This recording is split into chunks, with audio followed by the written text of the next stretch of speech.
Jemaat dipersilakan duduk kembali. Shalom. Ada sukacita, amin. Hari ini kita bersyukur di minggu pertama bulan Juni, ya, semua karena kasih Tuhan. Dalam 2 minggu terakhir kita merenungkan firman Tuhan, bagaimana kita orang percaya yang menerima Yesus sebagai Tuhan dan Juru Selamat kita secara pribadi. Ya, Roh Kudus ada di dalam kita, berdiam, dan Dia bekerja. Minggu lalu kita sudah belajar firman Tuhan. Sebagai orang yang percaya kepada Yesus, di mana Roh Kudus ada pada kita, maka hidup yang lama kita tanggalkan, ya, dan kita mengenakan hidup baru. Nah, persoalannya ketika kita menanggalkan hidup yang lama, ternyata itu tidak mudah. Ya, untuk mengubah hidup yang lama menjadi hidup yang baru itu tidak mudah, penuh dengan perjuangan. Karena ya sebelumnya kita sudah terikat dengan ya tabiat lama itu, hidup lama yang dikuasai oleh dosa itu. Nah, tetapi dengan pertolongan Roh Kudus kita bisa berubah, diubahkan dari hari ke hari. Itu sebabnya tema kita pada pagi hari ini saya beri adalah hidup oleh Roh.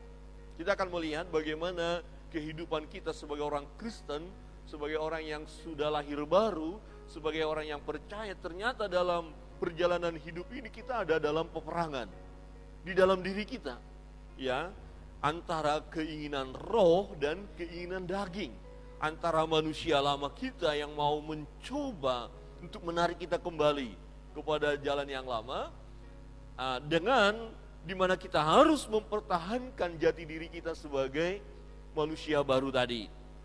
Dalam Galatia pasal 5 ayat 16 kita baca bersama-sama.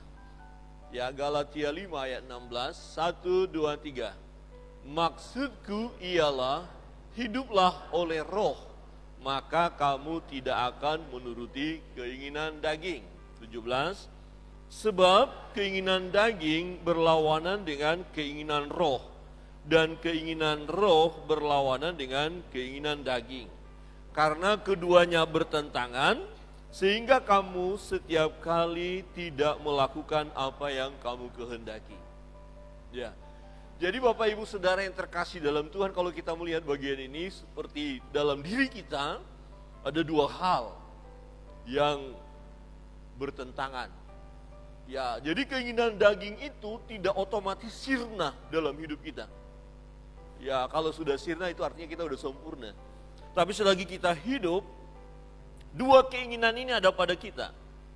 Ya, apakah kita hidup oleh roh atau oleh daging? Nah, jadi keinginan roh itu berlawanan dengan keinginan daging. Keduanya bertentangan. Ya, berebut siapa yang menang, berjuang. Jadi keinginan daging juga berjuang supaya dia menang, tapi keinginan roh juga harus berjuang supaya menang. Nah, bagaimana kita memperlakukan dua keinginan yang ada pada kita? Jadi Bapak Ibu Saudara, kita ini ya selalu tiap-tiap hari ada dalam situasi seperti ini. Keinginan roh, maunya kita melakukan yang baik, maunya kita melakukan yang benar, maunya kita berbuat hal yang positif, maunya kita itu ya menjadi berkat. Tapi faktanya kita temukan diri kita karena keinginan daging itu juga ya menguasai kita atau mencoba menguasai kita.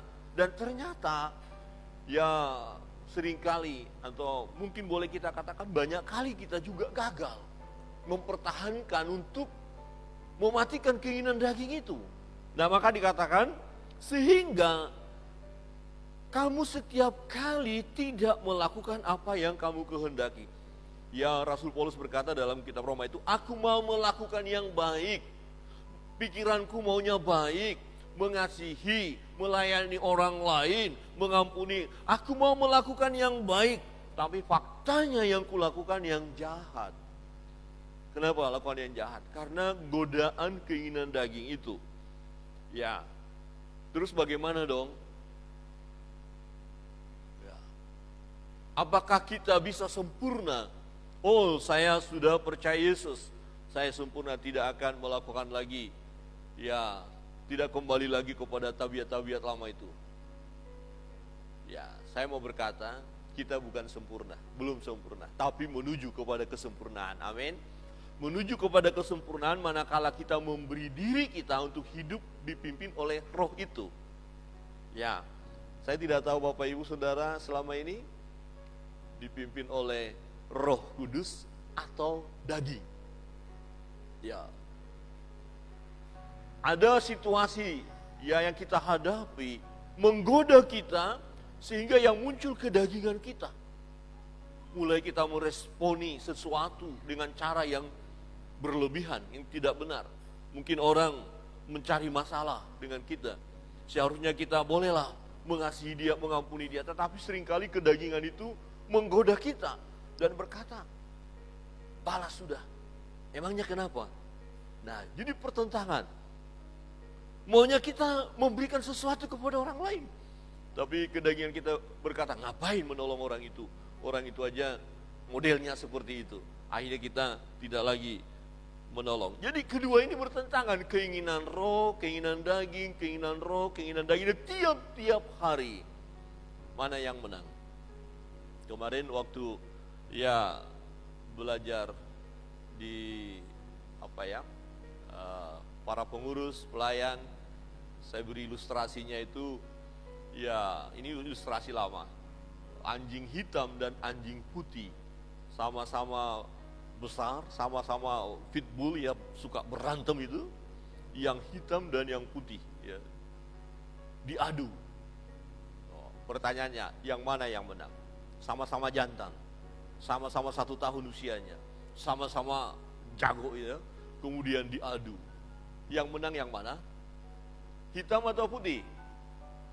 Bapak Ibu, menurut Bapak Ibu yang hitam atau yang putih? Kelompok di sini putih, kelompok di sini sebut saja hitam atau putih yang menang. Masih berpikir, cari ide. Hitam masih netral, putih. Sekali lagi yang tengah sudah dapat? Berarti saya bantu yang tengah ya. Yang tengah yang benar, yang diberi makan. Katakan yang di tengah. Ya, jadi yang putih, maaf, jawabannya salah. Yang hitam jawabannya salah. Yang benar adalah yang di tengah apa? Wah, karena ikut saya toh. Jadi kalau putih itu nggak dikasih makan, yang hitam dikasih, selesai itu yang putih. Tapi kalau yang hitam tidak dikasih makan, yang putih saja dikasih makan, diadu, selesai yang hitam itu. Ya. Coba tanya kiri kanan, yang mana yang dikasih makan? Dua-duanya dikasih makan. Ini masalah. Dua-duanya dikasih makan, itu akan lama bertanding. Percayalah, sampai babak belur. Dan itu fakta. Ketika keinginan rohani kita layani, keinginan daging kita layani, ini berantem terus ini. Jatuh bangun kita. Dan cukup lama peperangan itu. Hari ini mungkin kita menang. Tapi karena sama-sama dikasih makan, keinginan daging juga berjuang, keinginan roh berjuang. Berantem tiap hari. Lama-lama yang stres siapa? Kita yang kasih makan. Kenapa kita kasih makan dua-duanya? Jadi ambil keputusan. Siapa yang mau dikasih makan? Tanyakan kiri kanan, ambil keputusan. Keinginan roh atau keinginan daging yang kasih makan? Halo Bapak Ibu, masih kasih dua-duanya? Siapa yang dikasih makan? Keinginan roh. Ada amin? Ada amin? Ada amin? Itu kalau di gereja. Coba kalau udah ketemu orang yang cari gara-gara. Mengampuni, amin? Atau hantam balik. Berat saudara-saudara. Dua ini. Dan inilah kehidupan kita. Memang kita udah percaya Yesus. Kita sudah dibaptis. Kita sudah sidi. Pernikahan kita sudah diberkati. Ya, kita rajin ke gereja. Tetapi faktanya, ini masih terus. Tiap-tiap hari. Dan kadang-kadang secara tidak sadar kita kasih juga makan yang satu itu. Yang satu itu. Kan ada dua nih. Keinginan roh, keinginan daging. Ya, putih hitam, boleh kira-kira gitu. Kita mau kasih makan yang putih, tapi kadang-kadang kita kasih juga yang hitam. Itu jadi masalah. Pertanyaannya, nah bagaimana caranya supaya keinginan roh menang terhadap keinginan daging? Dan inilah peperangan kita hari lepas hari. Yang pertama adalah kita harus memberi diri dipimpin oleh Roh Kudus. Kita yang membuka hati. Ya. Kira-kira seperti Daud ketika berdoa, ketika dia berdosa, dia berkata, "Selidikilah aku ya Tuhan. Kenalilah hatiku, apakah jalanku serong? Selidikilah aku." Ya, doa ini saya pikir doa yang luar biasa. Kadang-kadang kita tidak berani berdoa seperti itu. Adakah kita mau berkata, "Selidiki aku Tuhan," kemudian Tuhan beritahu, "Itu jalanmu salah. Itu kau lakukan dosa." Kemudian kita selesaikan. Tetapi mau tidak mau memang kita harus berani berdoa seperti Daud. "Tuhan, selidiki aku, kenallah hatiku. Apakah jalanku serong? Apakah hari ini jalanku serong? Apakah aku melakukan hal yang mendukakan hatimu?" Memberi diri dipimpin Roh Kudus. Di ayat 18 berkata, "Akan tetapi jikalau kamu memberi dirimu dipimpin oleh Roh." Jadi kita sudah percaya Yesus, lahir baru, Roh Kudus ada di dalam kita. Tetapi bisa saja kita tidak mau dengar suara Roh Kudus. Kita mengeraskan hati. Kita tidak memberi diri dipimpin oleh Roh Kudus. Nah, ayat ini berkata, karena Roh Kudus itu ada pada kita, beri dirimu dipimpin oleh Roh Kudus. Kira-kira begini, kita melakukan dosa, kesalahan. Roh Kudus itu mengingatkan kita, menginsafkan kita atas dosa. Iya ya, salah saya. Ya. Aduh, saya ini udah bertindak kebablasan. Kemudian kita berkata, "Ampuni aku Tuhan." Nah, itu memberi diri. Jadi kita sadar, mengakui ya peringatan dari Tuhan itu, dari Roh Kudus. Kemudian kita mengambil langkah untuk mengikuti firman itu, diubahkan. Nah, maka kamu tidak akan hidup di bawah hukum Taurat. Kemudian ayat 24 kita baca bersama-sama, ayat 24, 1, 2, 3. "Barang siapa menjadi milik Kristus Yesus, ia telah menyalibkan daging dengan segala hawa nafsu dan keinginannya." Ayat 25, "Jikalau kita hidup oleh Roh, baiklah hidup kita juga dipimpin oleh Roh." Jadi kita milik Kristus. Orang yang percaya kepada Yesus, dia adalah milik Kristus.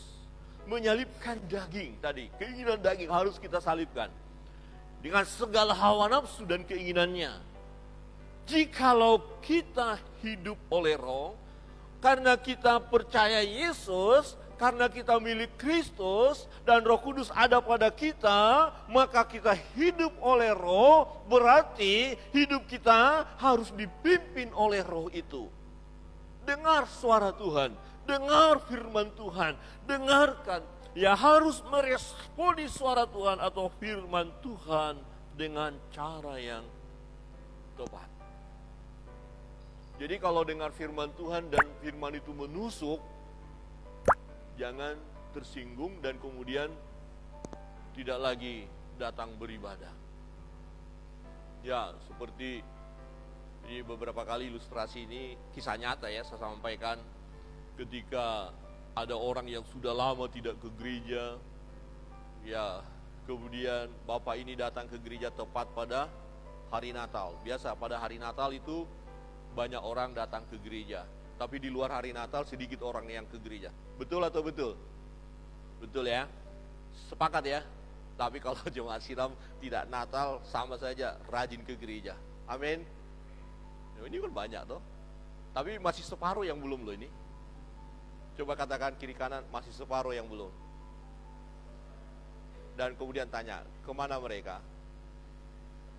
Dan kasih jawaban, nanti kita tunggu pada saat Natal. Nah, waktu Bapak itu Natal, waktu itu lagi tren khotbah kristal, Kristen Natal. Pak Gembala itu khotbah, jangan kita menjadi kristal, Kristen Natal. Nah, pandangannya tepat ke Bapak itu. Nggak sengaja, Bapak itu juga tepat memandang Pak Gembala juga.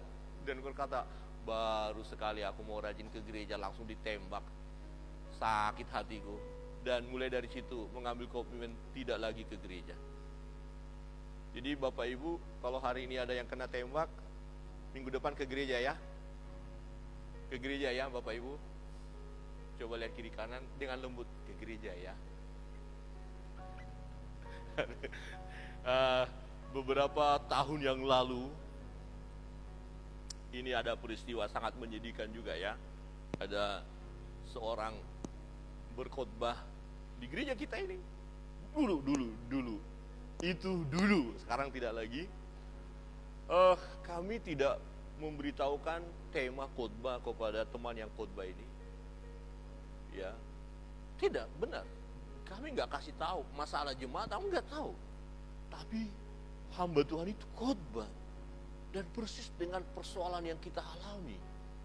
Dan kemudian ada di antara kita lah katakan ya, berkata, Pak Pendeta, kenapa memberitahukan hal-hal seperti itu sehingga dia datang hanya untuk nembakin kita? Kenapa ada bocoran? Kenapa ada pesan sponsor katanya? Saya kaget. Kenapa ngomong begitu? Kami tidak kasih tahu apa-apa. Itu pekerjaan Roh Kudus. Saya nggak beritahu hal kejelekan jemaat, persoalan kita, enggak. Tapi seseorang itu berkata, sepertinya saya beritahukan kepada hamba Tuhan sehingga hari itu dia harus mengalami tembakan demi tembakan dan dia sakit hati. Padahal jujur saya tidak beritahu, Ibu Gembala tidak tahu. Ya, seperti kemarin ada hamba Tuhan yang khotbah di sini mendoakan. Ya, kemudian Ibu Gembala bicara kepada saya, Papa kasih tahu dengan Pak Pendeta begini. Enggak, loh, kok doanya begitu? Tahu. Ya waktu doakan, saya nggak bilang apa-apa. Nah, itu Roh Kudus bekerja. Jadi kalau Roh Kudus bekerja, memberitahukan sesuatu, ketika kita tangkap firman, ketika kita fokus firman, dan Roh Kudus berkata, nih, betul. Tapi jangan betul lihat orang. Nah itu bukan, betul untuk kita. Ada amin? Coba katakan betul untuk kita. Ada misalnya khotbah ya, mengorek seseorang dan dikatakan itu dia. Jangan itu dia, tapi itu aku. Nah, itu baru positif, ya. Nah, supaya hidup kita dipimpin rohani kita, ya diberi makan, rohani kita terisi. Baca firman Tuhan. Renungkan firman itu siang dan malam, kata firman Tuhan. Sehingga kita memiliki hikmat. Ya, kerohanian kita mulai meningkat, kuat, iman kita bertambah. Firman itu berbicara kepada kita. Firman itu kita renungkan, kemudian dia hidup, berkuasa dalam hidup kita. Maka perlu program dalam hidup pribadi, lepas pribadi, kita buat. Aku mau membaca Alkitab tiap-tiap hari. Satu pasal, beberapa ayat boleh silakan. Ya, ketika ada yang membagikan renungan, baca. Itu juga kita membaca firman, renungan. Itu membuat rohani kita kuat. Itu yang pertama, membaca dan merenungkan firman Tuhan. Dan itu bagian kita. Amin. Siap membaca Alkitab tiap hari, amin. Aminnya kecil, saudara-saudara. Ada amin. Kalau 4 pasal tiap hari, tidak sampai 1 tahun, Kejadian sampai Wahyu selesai. Kami sudah buktikan tugas kebetulan di kampus itu tiap-tiap hari mahasiswa. Ya, jadi kalau 4 tahun kuliah, 4 kali paling tidak sudah membaca Kejadian sampai Wahyu. Dan gereja-gereja banyak menerapkan itu. Dan beberapa waktu yang lalu saya sudah minta kita siap melakukan itu. Dan saya ingatkan lagi, kita siap untuk lakukan itu. Amin. Baca.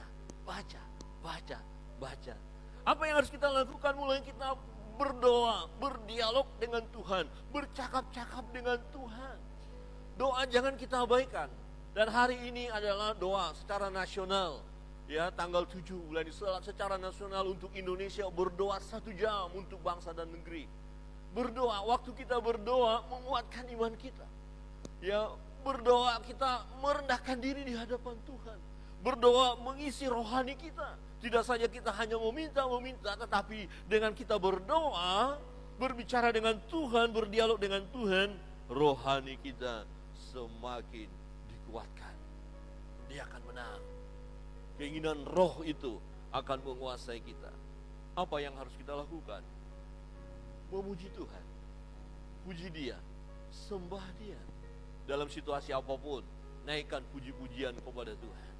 Ya, kalau kita dalam pekerjaan mengalami satu kepenatan, ya cobalah bernyanyi memuji Tuhan.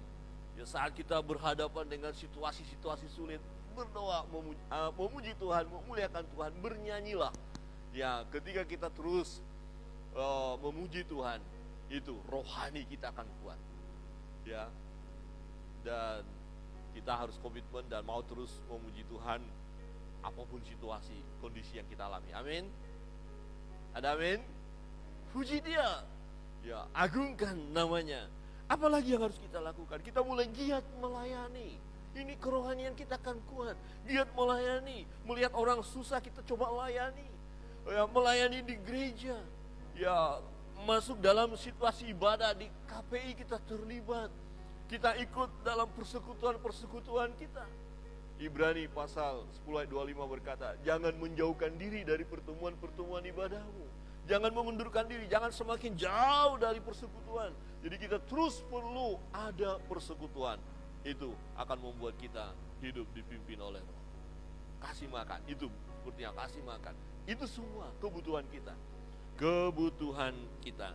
Maka ketika kita terus lakukan itu, kita yang melakukannya, Bapak Ibu Saudara yang terkasih dalam Tuhan. Nah, oke. Setiap pribadi yang hidup dipimpin oleh Roh, maka akan ada hasilnya, ada buah yang kelihatan. Nah, mari kita cek. Ya, yang mana kita beri makan dalam perjalanan hidup ini. Oh, kita berkata, saya beri makan tentang kebutuhan rohani saya. Keinginan roh yang saya ingin ikuti.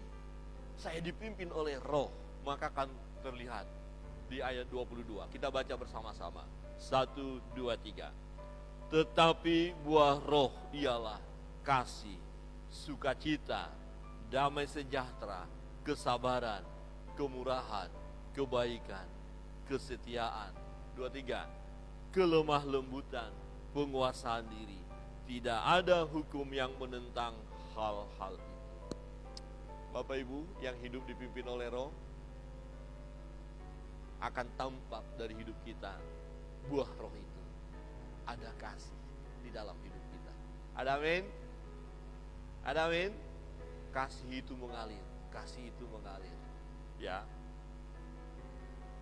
Senang rasanya, bahagia rasanya, walaupun situasi, kondisi yang kita alami secara manusia tidak baik-baik saja, tapi kasih kita tidak berubah. Tetapi firman Tuhan berkata, salah satu tanda akhir zaman, kasih seorang kepada yang lain semakin dingin. Itu serangannya. Jadi pertahankanlah, kita adalah orang-orang yang penuh kasih, mengasihi orang lain, mengasihi sama, terlebih mengasihi Tuhan. Amin. Ada sukacita, ya, ada kebahagiaan. Ya, sukacita kita tidak tergantung isi dompet kita. Ada amin. Ada orang sukacitanya tergantung isi dompetnya. Kalau dompetnya tebal, oh haleluyanya besar sekali. Haleluya, puji Tuhan. Kalau sudah tipis dan sangat tipis, bahkan ATM berkata, maaf saldo Anda tidak mencukupi. Itu sukacitanya, rasanya susah. Ada sukacita? Mana yang tidak ada aminnya nih. ATM bilang maaf. Coba baru gajian. Wah, traktir teman aja. Hai, halo, gak apa? Ada banyak uang kan? Baru dapat rezeki lagi kan? Ya, proyek tembus gitu ya.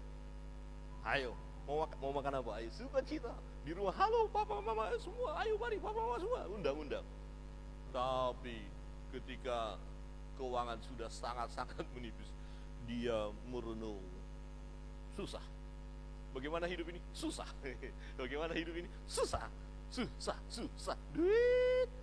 Nah, itu kereta api zaman dulu katanya begitu. Hidup susah. Duit. Tapi kalau banyak uang, sukses. Oh, gitu. Saudara banyak uang, katakan sukses. Terus kalau nggak banyak uang, susah ya. Ada sukacita kalau kita bersama dengan Tuhan karena kita dipenuhi oleh Roh Kudus, dipimpin oleh Roh itu membuat kita bersukacita. Tidak kehilangan sukacita kita, tetap bisa berkata puji Tuhan, haleluya. Berkat sedikit, oh haleluya, puji Tuhan. Tidak bersungut-sungut kok cuman segini, tidak, tetap bersyukur. Bahkan ketika Tuhan izinkan masalah dalam hidup kita pun, tetap kita bersyukur. Setidak-tidaknya kita masih hidup. Amin. Coba lihat kiri kanan, masih hidup. Coba kan masih hidup. Ya, coba Bapak Ibu lihat, masih hidup, dan terus kalimat bersyukurlah. Ya, 1, 2, 3. Masih hidup, bersyukurlah. Kan itu kan, biarlah segala yang bernapas memuji Tuhan, bersyukur. Kalau sudah tidak bernapas, nggak bisa bersyukur. Percayalah. Kalau Bapak Ibu kita sudah tidak bernapas, gimana bersyukur? Sudah ada di Mumbul.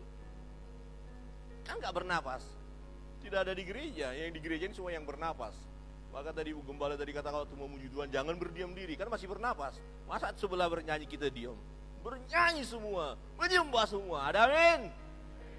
Wah, di Korea kami ibadah ada 3.000 dalam kuasa, semua bernyanyi semua juga. Waduh, gempar rasanya. Dahsyat.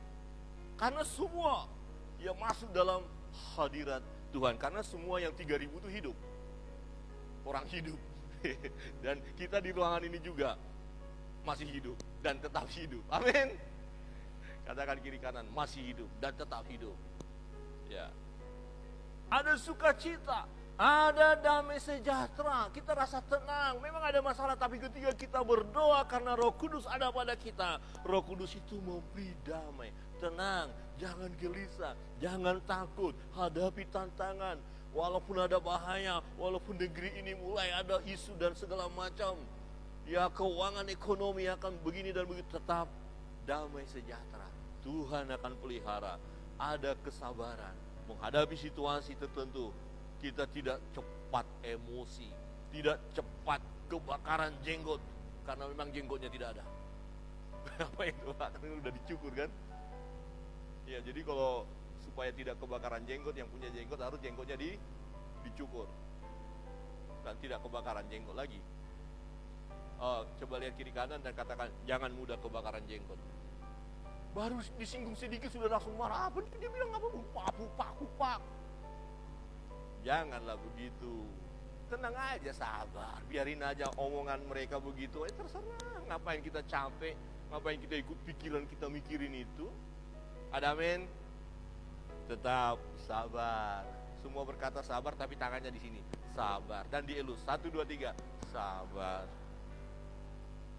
Nah, kalau mungkin ada seseorang membuat kita mulai marah, hampir hilang kesabaran, kita berkata sabar, memang dia begitu. 1, 2, 3. Sabar, memang dia begitu. Ya sudah, selesai. Amin. Kemurahan. Kita murah hati. Ya. Ringan tangan untuk membantu orang. Peduli kepada orang lain, kemurahan, kasih kita terus, kebaikan. Orang melihat kita pribadi-pribadi yang baik. Dulunya kita jahat waktu manusia lama itu, tetapi kemudian orang melihat kita menjadi pribadi yang baik karena ada Roh Kudus. Kita mulai ada kesetiaan, ya, kelemah lembutan dan penguasaan diri. Kita mulai mengontrol diri kita, tidak kebablasan. Saudara, orang yang dipimpin oleh Roh, tampaklah dari hidupnya ada buah Roh. Dan ini ada pada kita. Amin. Memang tidak sempurna. Ada kalanya digoda. Memang kita sudah berjuang untuk sabar, tapi ada godaan. Tapi setidaknya kesabaran itu sudah muncul. Dan tampak. Oh, mungkin kita, ya, ada kalanya sulit menguasai diri. Tapi setidak-tidaknya penguasaan diri sudah ada pada kita, walaupun belum sempurna. karena ini proses yang harus kita hadapi.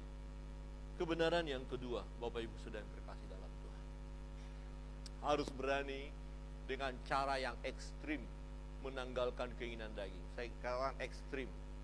Ya tidak bisa dikit-dikit aja nggak apa-apa. Ya, misalnya orang yang dulunya suka korupsi ya, oh saya bertobat tapi korupsinya dikit-dikit saja, itu tetap saja korupsi. Ya, dulu misalnya minum mabuk gitu ya, banyak kalau minum alkohol itu yang katakanlah 10 botol, sekarang jadi 2 botol. Ah, itu nggak ekstrim. Ekstrim itu tinggalkan. Jadi dosa, ya manusia lama yang membawa kita kepada kebinasaan itu harus berani dengan cara ekstrim, total berkata, tidak, saya tidak beri kesempatan kepada iblis. Karena keinginan daging ini dikuasai ya oleh kuasa kegelapan juga. Di situ kuasa gelap bekerja supaya kita kembali kepada hidup yang lama, jauh daripada hadirat Allah. Maka ini harus ada perjuangan kita. Bapak Ibu berani untuk itu? Amin. Nggak ada aminnya. Berat saudara-saudara. Ada amin? Pokoknya amin aja dulu sekarang, nanti persoalan ya. Ya paling tidak amin dulu.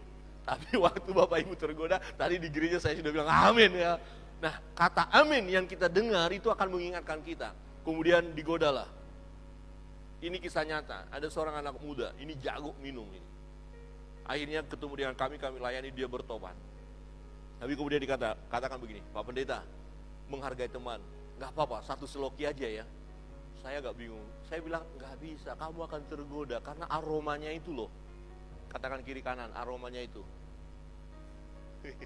Aromanya itu, 1 seloki tapi dia minum lah. Kok kayaknya gak, masih enak ya. Masih enak, padahal dia udah bertobat loh. Kalau kawan ini waktu ibadah nangis-nangis loh, haleluya, bertobat, nangis. Saya kagum dengan dia. Rohaninya naik, nangis, melayani, jemput teman yang udah ke gereja. Ya, dulu pelayanan kami, bukan di tempat ini, yang pelayanan sebelumnya di tempat yang lain. Ya, tapi ketika temannya ajak hanya menghargai teman saja, ternyata habis 1 seloki ditambahin sama temannya lagi. Gak apa-apa lah, dikit lagi, tambah dikit saja. Ini bahaya, tambah dikit saja, ditambahin lagi. Akhirnya bukan ditawarin, dia yang minta lagi dong kalau gitu. Akhirnya dia jalan pulang begini.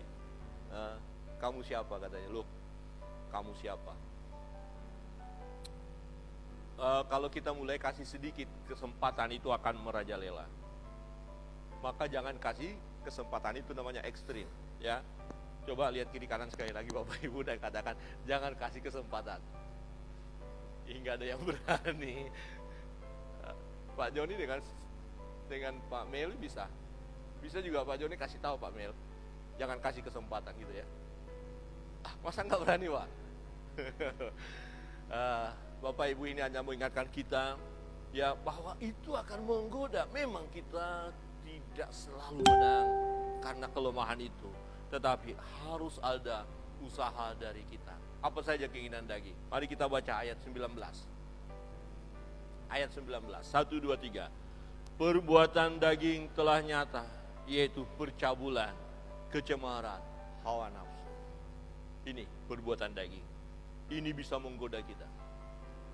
Bisa membawa kita jatuh kepada percabulan, kecemaran, hawa nafsu, keinginan kita, kedagingan kita yang berlebihan mau kita kuasai.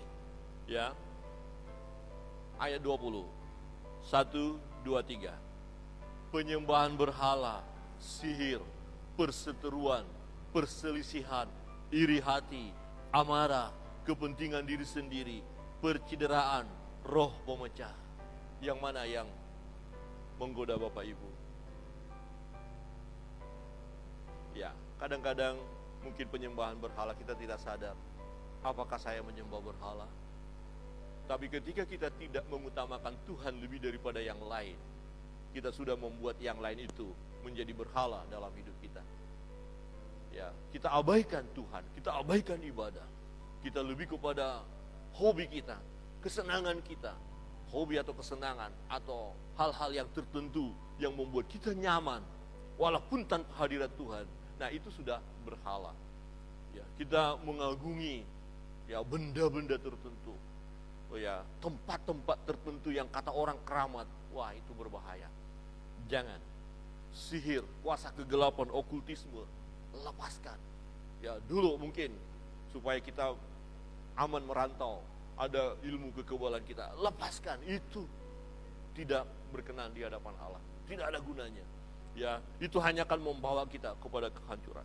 Perseteruan, ada permasalahan bahkan dalam keluarga barangkali, selesaikan. Jangan mau berseteru ya satu dengan yang lain. Jangan mau masuk perselisihan, bahkan sampai turun-temurun perselisihan terus dipelihara. Jangan. Selesaikan di dalam Tuhan, di dalam Yesus. Perselisihan itu kita harus selesaikan. Ya, amin. Jangan ingat, oh nenek moyang kita yang bermasalah, kita sampai sekarang bahkan cucu kita nanti pun kita wariskan itu. Jangan. Iri hati. Jangan iri hati. Ketika sahabat kita, teman kita, orang lain, tetangga kita diberkati Tuhan, kita berkata puji Tuhan, dia diberkati. Jangan malah iri hati. Orang lain sukses, kenapa kita iri hati? Ya, jangan iri hati. Tapi senanglah ketika sahabat, teman, keluarga berhasil atau bahagia. Ya, jangan terpancing dengan amarah. Jangan pelihara amarah itu. Ya, amarah itu tidak mendatangkan kebaikan. Itu kata firman Tuhan. Ya, itu hanya akan mencelakakan kita, menghancurkan kita. Jangan mau hanya untuk kepentingan diri sendiri.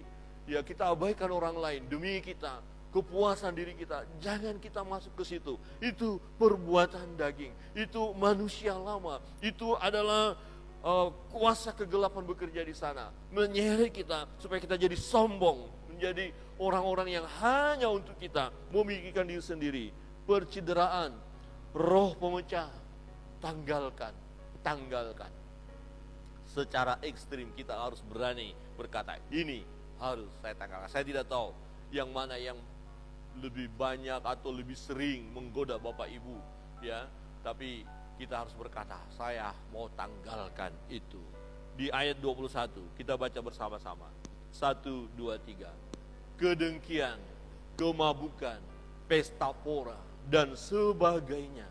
Terhadap semuanya itu ku peringatkan kamu, seperti yang telah kubuat dahulu, bahwa barang siapa melakukan hal-hal yang demikian, ia tidak akan mendapat bagian dalam kerajaan Allah. Jelas.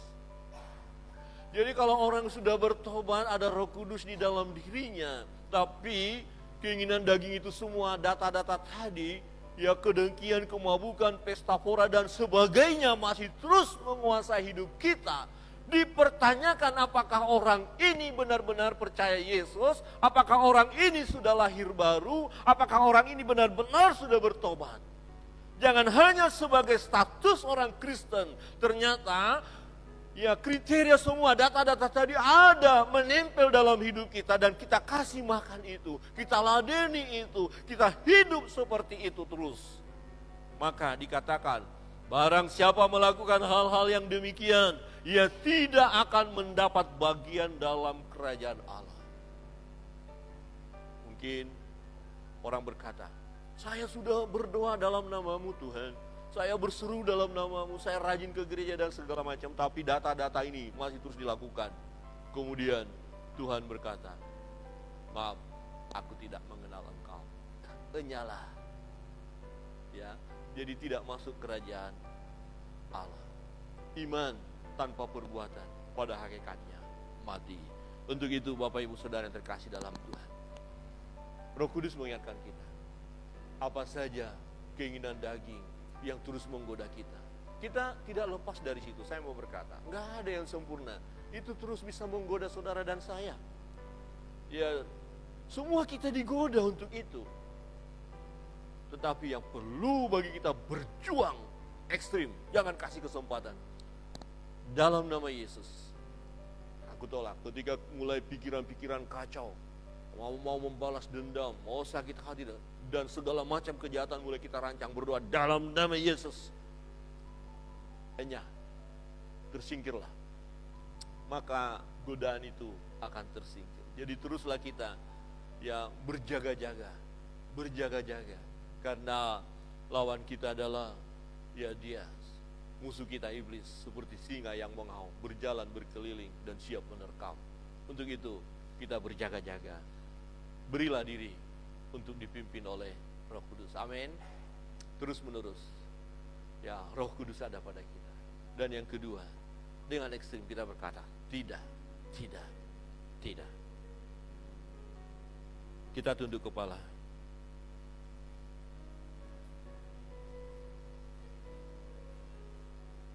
Masing-masing kita merendahkan diri di hadapan Tuhan.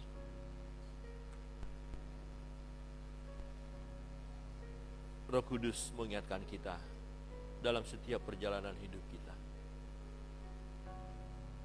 Dengan kekuatan kita secara daging kita tidak mampu, karena keinginan daging itu begitu kuat menggoda kita. Tidak mudah kita lepas dari keinginan-keinginan daging itu. Tetapi kita bersyukur karena Roh Kudus akan menolong kita. Roh Kudus ada pada kita. Yang terpenting dari kita adalah berilah diri kita masing-masing dipimpin oleh Roh Kudus.